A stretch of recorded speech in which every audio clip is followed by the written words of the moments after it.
और क्या कहा, तेल उबटनो हरुका तो जल, तेल उबटनो हरुका तो जल,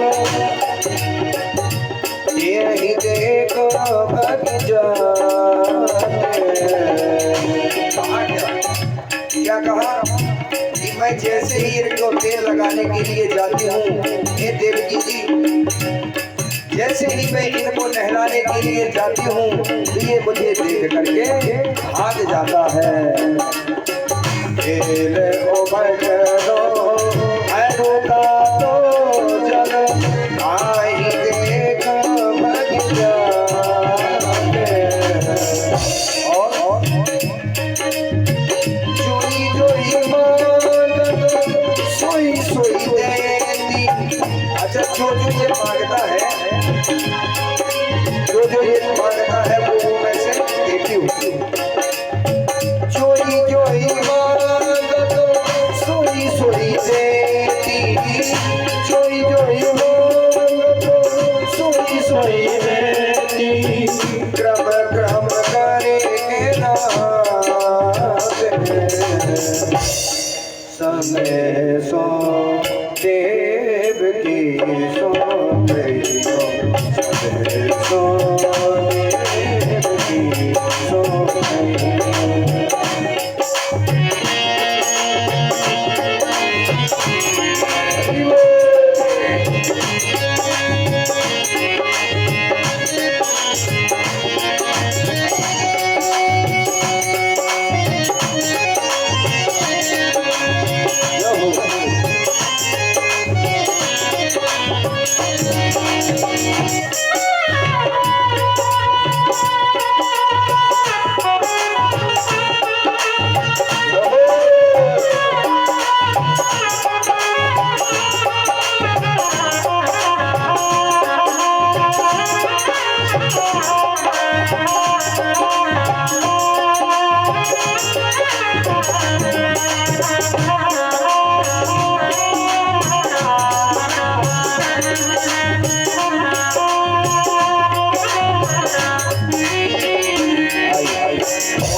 सूर पथे के सुन मोहि रे नो, सूर पथे के मोहि रे नो, पढ़त बहत कर सो।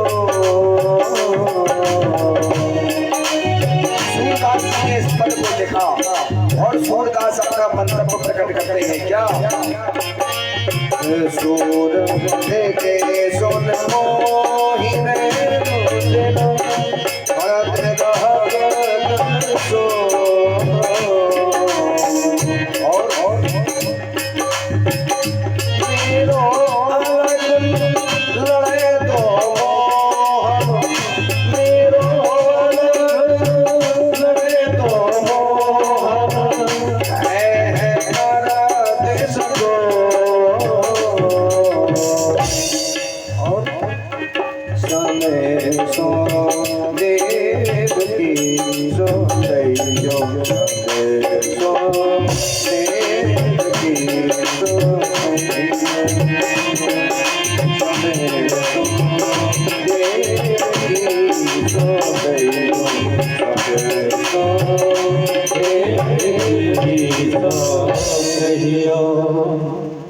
इस प्रकार से उस दुखी माँ ने अपना प्रेम प्रकट किया। उस माँ की ममता को देखिए। अब माँ यशोदा को पता तो नहीं कि ये मेरा बदला हुआ बेटा है।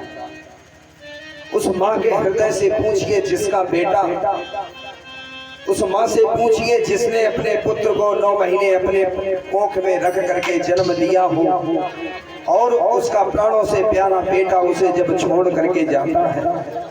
कल्पना कीजिए उस माँ के हृदय में कितना बड़ा आघात होता होगा जब उस माँ का बेटा उसे छोड़ करके जाता है। तो उस माँ कि दुख की व्यथा को न सुना जा सकता, न कहा जा सकता, न सुनाया जा सकता। क्यों? क्योंकि व्यक्ति अगर पिता से ऋण हो सकता है पर माँ से कभी ऋण नहीं हो सकता। वह माँ उस पुत्र को अपने गर्भ में रह करके अपने खून से उसे सींचती है, अपने खाए हुए खाने के अर्घ को अपने पुत्र को खिलाती है। स्वयं खाती है पर किसके लिए? दूसरों के लिए। स्वयं पीती है लेकिन किसके लिए? दूसरों के लिए। उस माँ के कर्ज को कभी चुकाया नहीं जा सकता। बच्चे बड़ी मुश्किल से 2 क्षण का समय लगता है, तुरंत कह देते हैं कि तूने मेरे लिए क्या किया है। तब उस माँ के हृदय में क्या गुजरता होगा, क्या बता दे कि बेटा मैंने तेरे लिए क्या किया है। जिस माँ ने 9 महीने तक उस गर्भ में रख करके जब जन्म दिया, 10 साल तक तुझे तेल लगाया, जब तुझसे लेटते नहीं बनता था, तुझे चलने लायक कर दिया, तुझे दौड़ने लायक बना दिया, तुझे इतना समृद्धशाली बना दिया। अगर आज तू समृद्धशाली है तो तू किसकी वजह से? उस माँ की वजह से। अगर शायद वही माँ तुझे जन्म नहीं देती तो तू क्या करता? लेकिन पुत्र को एक क्षण का समय भी नहीं लगता और वह कितनी जल्दी उसे कह देता है कि तूने मेरे लिए क्या किया है। तब उस माँ की व्यथा को समझता कि वह माँ कितना उसका हृदय रोता होगा कि हे ईश्वर, मुझे यह दिन देखने के लिए जन्म लेना पड़ा। ईश्वर करे वो दिन किसी माँ को ना दिखाए जब उसका बेटा उससे दूर जा रहा। इस प्रकार से आज मैं देवकी का दुख आज कोई सुन नहीं सकता। माँ देवकी इतनी दुखी है और हमारे देश में भी ऐसी ना जाने कितनी माताएं दुखी जो अपने पुत्रों से पीड़ित हैं। अंत में तो मैया हम चाहे जितनी माँ की प्रसन्न माँ की ममता को ना हम सुना सकते हैं। अगर बात करते रहेंगे तो माँ की ममता तो इतनी अथाह सागर है कि रात भर मैया आप बैठे इसी तरह रोती रहेंगी और हम भी बैठे रोते रहेंगे, क्योंकि दुनिया में अगर कोई है वो माँ है। इसलिए माँ की ममता को मैया मैं नहीं गा सकता। मेरी जिह्वा मेरा साथ नहीं दे रही कि मैं उस माँ की ममता को गाऊं।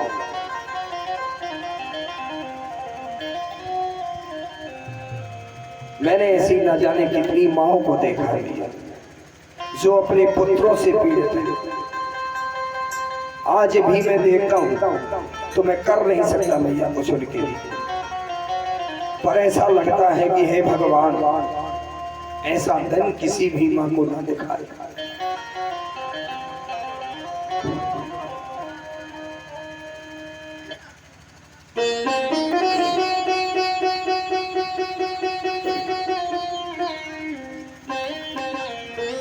तो हे मैया,